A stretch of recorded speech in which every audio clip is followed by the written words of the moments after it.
Hey fellow gamers, welcome to Gaming Basics, your one-stop solution for mastering the essentials. Let's dive in and develop together. In this video, I'm going to show you how to log in via Facebook on Lords Mobile. To do so, you first need to launch your Lords Mobile app on your device. And once you've done that, go to your settings, which is this gear icon right here.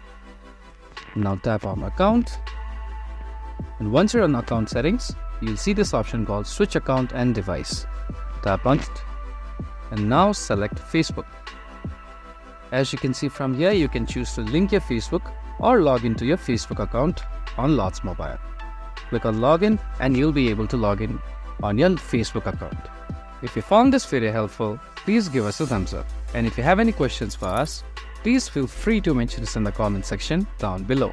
Also, don't forget to hit that subscribe button and ring the notification bell so you never miss out on our latest guides and tutorials. This has been your host Ace. Happy gaming!